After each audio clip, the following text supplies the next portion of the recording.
Télé 50, simplement congolais.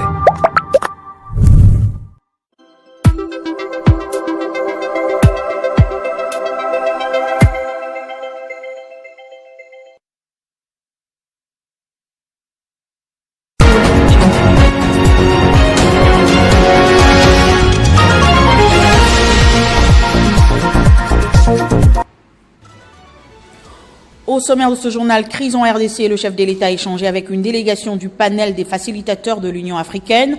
Félix Tshisekedi salue les efforts des facilitateurs et réaffirme son engagement en faveur d'une paix durable et véritable dans l'est du pays. Autre titre, bientôt la réouverture de la frontière de Kanvivira qui sépare la RDC et le Burundi pour faciliter les échanges commerciaux. L'annonce a été faite par le gouverneur du Sud Kivu, Jean-Jacques Purusi, lors de la réunion du Conseil des sécurités. L'info, c'est l'heure sur Télé 50. Bienvenue à tous. Je l'annonçais au sommaire, crise en RDC. Une délégation du panel des facilitateurs de l'Union africaine a été reçue à la cité de l'Union africaine justement par le chef de l'État. Les discussions ont porté sur les initiatives diplomatiques visant à promouvoir la paix en République démocratique du Congo et dans la région de Grand Lac. Au cours de cette rencontre, le chef de l'État, Félix Tshisekedi, a salué les efforts de facilitateurs et a réaffirmé son engagement en faveur d'une paix durable et véritable dans l'est du pays ainsi que du renforcement de la stabilité régionale dans le respect des engagements pris par les partis. La délégation était composée de plusieurs anciens chefs d'État, dont le Nigérien Obasanjo.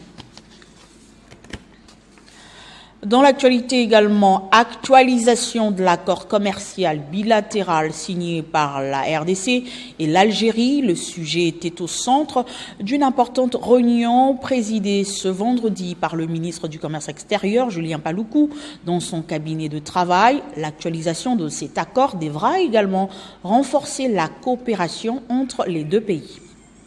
Accroissement du volume des échanges commerciaux entre la République démocratique du Congo et l'Algérie. La mise en place d'une équipe d'experts pour actualiser l'accord commercial bilatéral signé en 1975 était au centre d'une importante réunion technique à Kinshasa entre le ministre du Commerce extérieur Julien Paluku Kahongya, entouré des experts, et l'ambassadeur algérien accrédité en RDC Nassim Gagaoui. La préparation de la participation du ministre du Commerce extérieur à la foire agro-industrielle et à la foire internationale d'Algérie prévue successivement en avril et juin 2026 à Alger, mais aussi l'organisation du forum d'affaires RDC-Algérie ont été évoqués au cours de cette réunion. Ça a été une occasion d'échanger nos points de vue sur les activités commerciales et les relations qui lient l'Algérie à la République démocratique du Congo.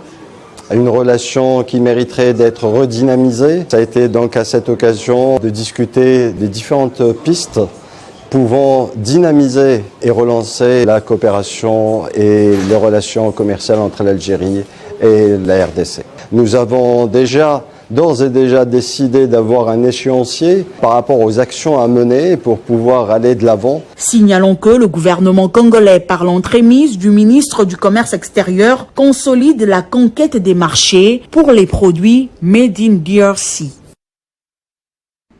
Et puis, une cérémonie historique s'est tenue sous le haut patronage du chef de l'État, marquant un tournant majeur dans la gestion des finances publiques de la République démocratique du Congo.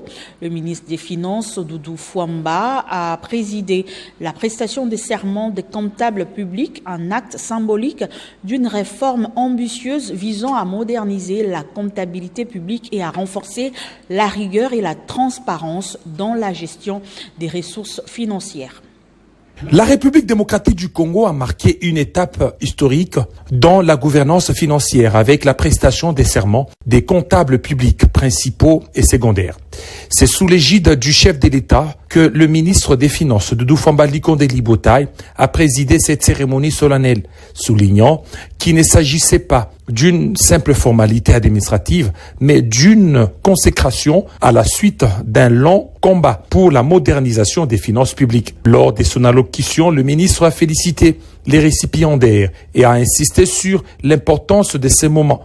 Il a rappelé que cet acte symbolise l'aboutissement d'un processus mené depuis de nombreuses années au sein du ministère des Finances. Le ministre des Finances a également rappelé que cette prestation des serments s'inscrit dans le cadre de la réforme de la déconcentration de l'ordonnancement et de la modernisation de la comptabilité publique. Cette réforme repose sur la mise en place d'une comptabilité en partie double, l'approche des droits constatés et un réseau comptable centralisé par l'agence comptable centrale du Trésor. De son côté, le directeur général de la DGTCP, Serge Mabé Mwanimi, a souligné que cette cérémonie marquait une étape clé vers une gestion plus rigoureuse et plus transparente des finances publiques, près de 15 ans après la promulgation de la loi relative aux finances publiques de 2011.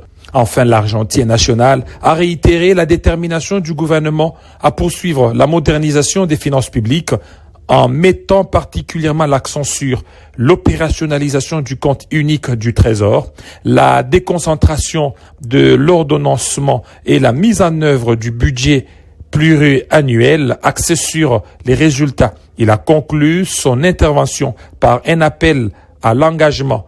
Des bonnes choses arrivent, ne soyez pas spectateurs. Cette réforme s'inscrit pleinement dans la vision du président Félix Tshisekedi, qui a fait de la réforme de la gouvernance publique une priorité de son mandat, insiste Doudou Famba Likonde Libotaï. Et puis au Sénat, le cabinet du deuxième vice-président Modeste Bahati Lukwebo dénonce des déclarations mensongères dans les réseaux sociaux et rappelle que ces déclarations constituent des imputations dommageables qui feront l'objet de poursuites judiciaires. Plus de détails dans ce communiqué. Communiqué de presse, le cabinet du deuxième vice-président du Sénat renseigne qu'il s'observe de plus en plus des déclarations mensongères et calomnieuses de la part de certains individus à l'encontre de l'honorable professeur Modeste Bahati Lukwebo, deuxième vice-président du Sénat et président national du regroupement politique AFDCA. Toutes ces publications dans les réseaux sociaux ne reposent sur aucune vérité et constituent des imputations dommageables qui feront l'objet de poursuites judiciaires. Le communiqué note que c'est le cas d'un certain Étienne Saada qui prétend que le sénateur Modeste Bahati Lukwebo est actionnaire dans la nouvelle société ayant racheté la Bralima Bukavu. Ceci est un mensonge grossier et le sénateur Modeste Bahati Lukwebo met au défi ce monsieur de brandir la moindre preuve de ces allégations. Le communiqué précise par ailleurs que le sénateur Modeste Bahati Lukwebo n'est ni de près ni de loin associé à la reprise de la Bralima Bukavu. C'est ici l'occasion de porter à la connaissance de l'opinion que le sénateur Modeste Bahati Lukwebo est parmi les grandes victimes de la guerre d'agression rwandaise dont plusieurs proches ont été fauchés et dont le patrimoine a été pillé, emporté et d'autres biens occupés de force par l'AFC M23. Et puis la délégation du Conseil supérieur de la magistrature poursuit sa tournée de travail en Europe. Après une étape jugée fructueuse à Bruxelles, elle a séjourné à Berne, capitale politique de la Confédération suisse, dans le cadre du renforcement de la coopération internationale. Les discussions ont porté notamment sur les critères et sélections et la durée du mandat des magistrats suisses. Conduite par le secrétaire permanent et porte-parole du CSM, Maître Télésphore Ndoumba Kilima, délégué par le président du Conseil, la mission a donné lieu à des échanges de haut niveau avec les autorités fédérales suisses ainsi qu'avec l'ambassadeur de la République démocratique du Congo. En Suisse, Mutombo Bakafwa, au palais fédéral, la délégation congolaise a été reçue par Vincent Maître, président de la commission des affaires juridiques du Conseil national. Les discussions ont porté notamment sur les critères de sélection et la durée du mandat des magistrats suisses, les relations institutionnelles entre la magistrature, l'exécutif et le Parlement, le mécanisme de financement du pouvoir judiciaire, la gestion du système judiciaire ainsi que la séparation de pouvoir dans le modèle helvétique. Les échanges ont permis au CSM de s'imprégner des bonnes pratiques suisses en matière de gouvernance judiciaire, d'indépendance des institutions et d'efficacité du service public de la justice. En marge des activités officielles, une rencontre conviviale s'est tenue avec l'ambassadeur de la RDC en Suisse, marquée par un accueil chaleureux réservé à la délégation du Conseil supérieur de la magistrature.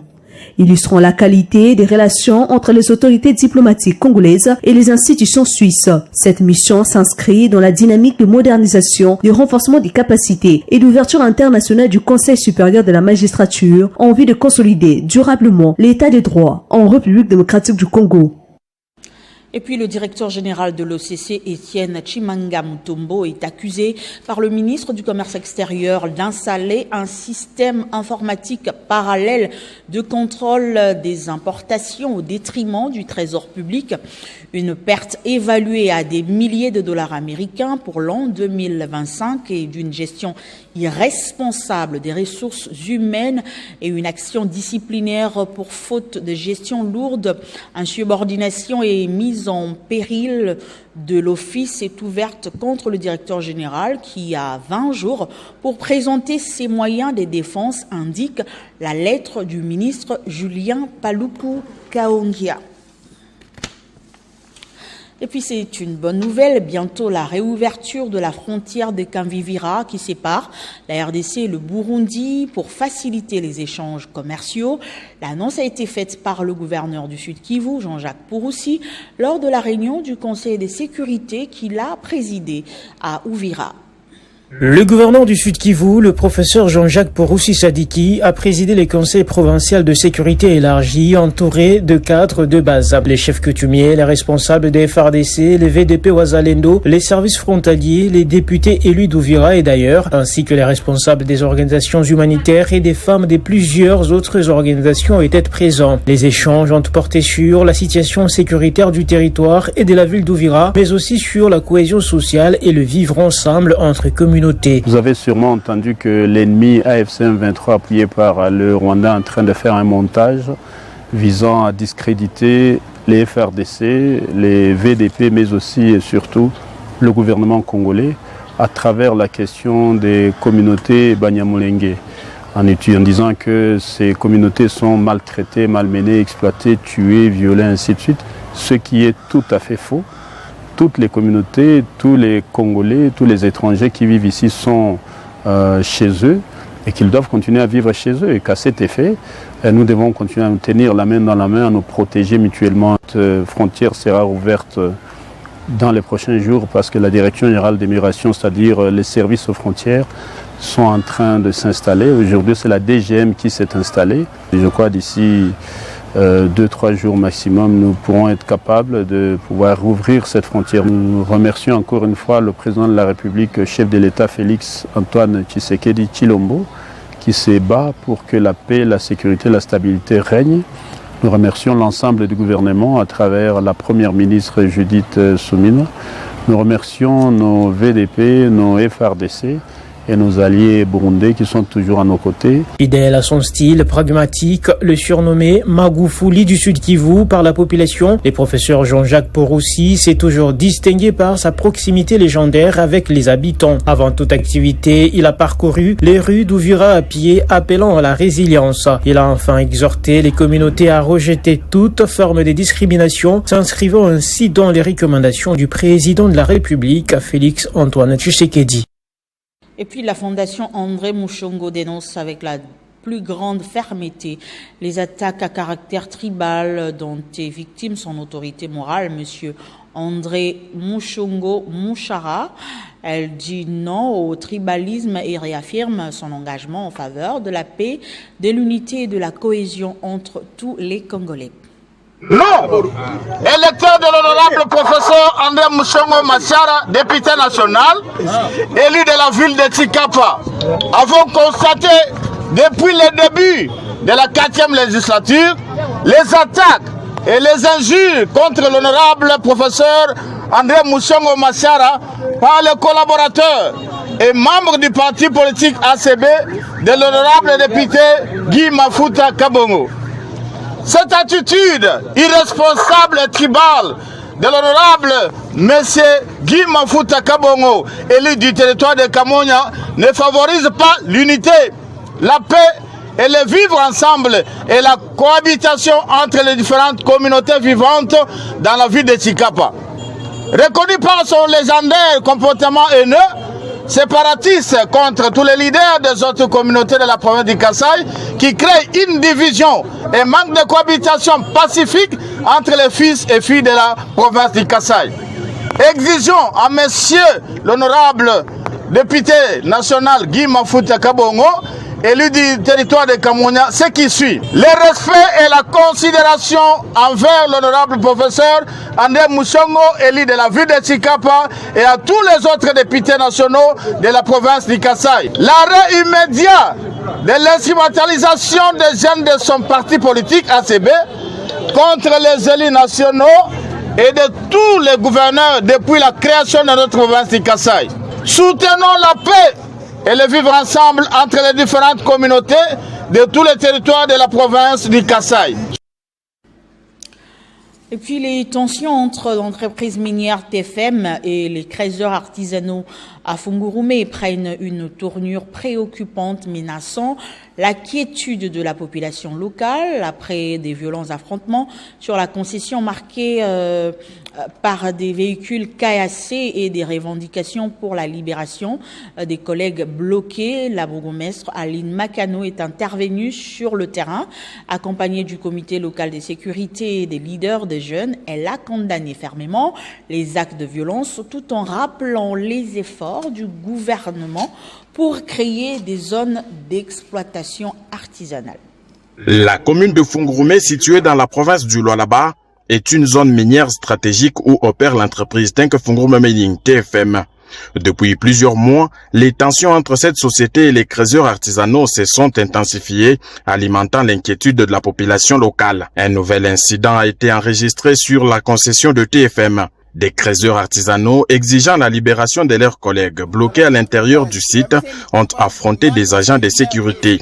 La situation a dégénéré, des véhicules de l'entreprise ont été caillassés, provoquant une montée des colères des deux côtés. Les témoignages recueillis sur place décrivent une atmosphère tendue marquée par la frustration des jeunes sans emploi et la fermeté de l'entreprise minière. Face à l'escalade, le bourgmestre intermaire de Fungurume, l'honorable Aline Makano Chulombo, est descendu sur le terrain. Elle était accompagnée des membres du comité local de sécurité et des leaders des jeunes. Objectif, s'imprégner d'abord de la situation et apaiser les esprits surchauffés. Dans son adresse, l'autorité de Fungurume a fermement condamné la violation de la concession et les actes de casse enregistrés.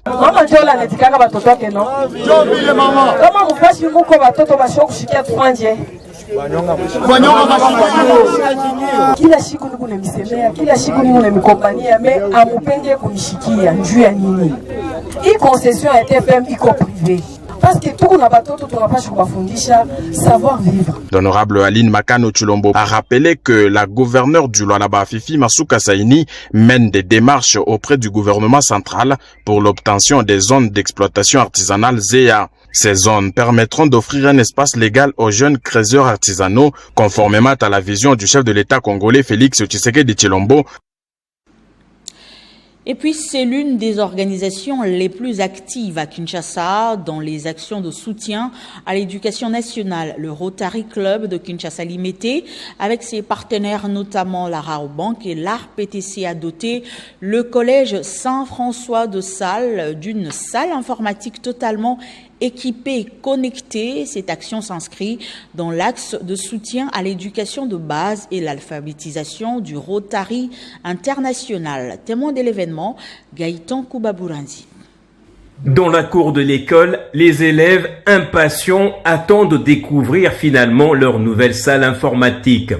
Réfectionnée puis équipée par le Rotary Club de Kinshasa Limité et ses partenaires, dont la RPTC et la Robank, tous représentés lors de cette cérémonie officielle. Cette salle répond aux standards modernes d'apprentissage. Cette initiative entre dans le cadre de l'axe de soutien à l'éducation de base et à l'alphabétisation, l'un des axes d'intervention du Rotary International. L'organisation internationale y met un point d'honneur, ce qui a justifié la présence des autorités du district 91-50. Représentant le gouverneur du district, Chantal Kanimbu, a procédé à la coupure du ruban symbolique. Dans ce cadre de servir à autrui, que le Rotary Club Kinshasa Limité a, avec ses partenaires, offert cette salle informatique aux élèves du collège Saint-François de Salles afin de leur permettre de pouvoir accéder au savoir, de pouvoir accéder à la connaissance et de pouvoir accéder au numérique qui domine actuellement toutes les activités dans tous les différents secteurs. Très ému, le responsable de l'administration du collège, l'abbé Adelin, a exprimé au nom de l'établissement et des élèves ses sincères remerciements aux bienfaiteurs.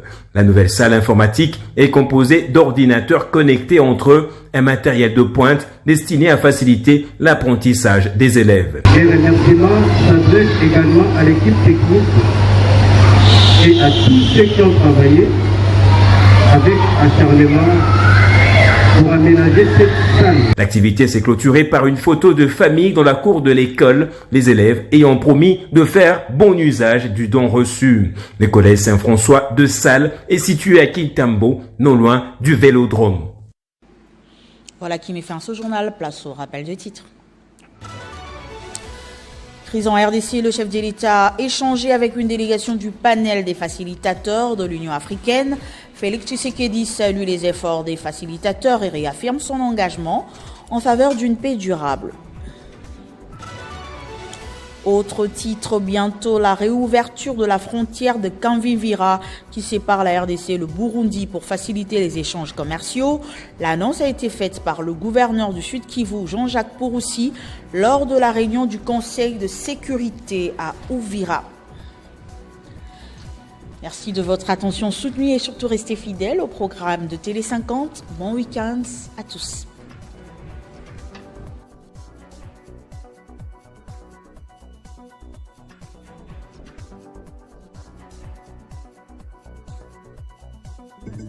Retrouvez toute l'actualité en continu sur www.tele50.cd.